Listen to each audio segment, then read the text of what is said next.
So the steps for making a floating shelf are like most steps in woodworking. You have to mill the lumber. So here I am ripping it to thickness with the bandsaw, and then I'm jointing one face of the oak that I had sitting around, and then determining a location. And here it's right above our toilet. We had those towels just sitting above the toilet, and we needed a nicer place to put them so they're out of the splash zone. And then planing down the boards so they're at an equal thickness. After that, I'm using the fest tool just to get those different faces aligned, so if there's any kind of cupping or anything, it's going to handle that. Now here you can get all your frustrations out by banging the boards together, or for you all, you can just hit that subscribe right there. And once you've done that, you've made basically a board.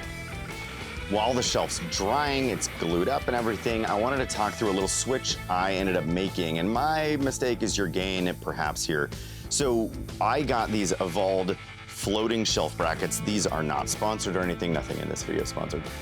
But I like them a lot because they seem really sturdy. I like that they have this mounting bracket on the back that gives you 4 screw holes, so it should give you a lot of strength against your wall.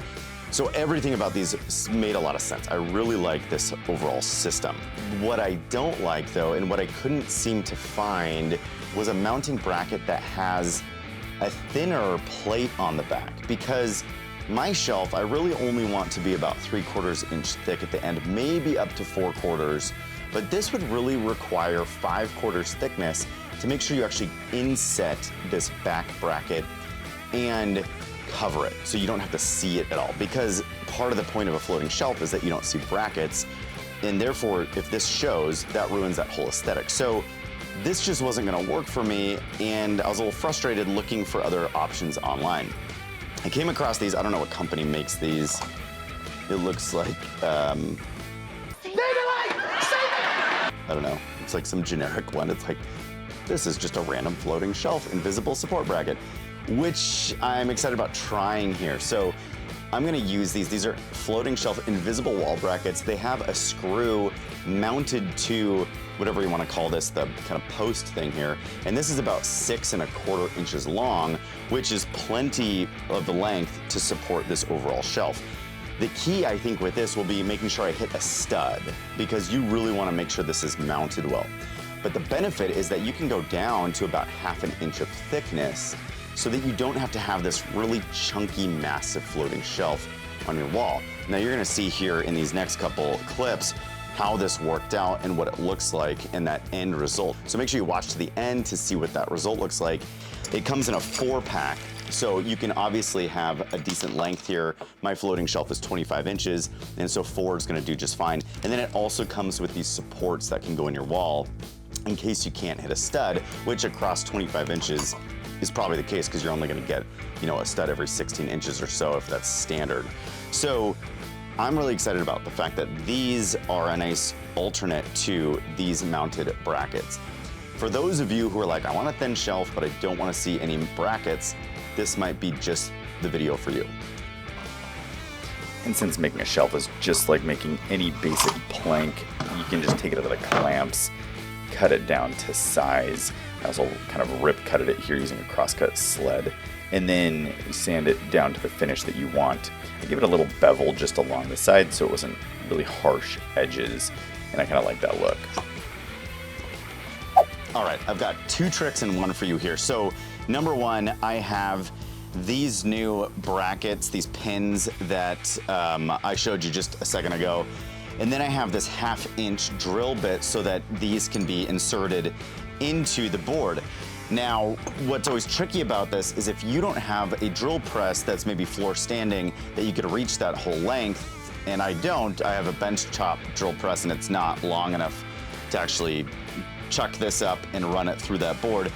You need to figure out a different way to do that, and most hobbyist DIYers might have to go with a drill situation here. So what we're gonna do is chuck this up and drill into the board, but you don't want to end up going askew because, you know, this is 1/2 inch, this board's 3/4 inch, so you're not dealing with too much play on either side. You got about 1/8 of an inch there.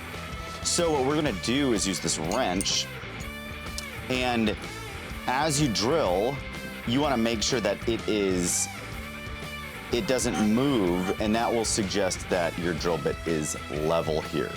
So we're gonna give this a shot. The other trick here is this is my depth stop, so this is just a piece of blue tape, and that will tell me how deep I want to make this hole ultimately to make sure that it is perfect for this pin eventually when I put that in. Here we go.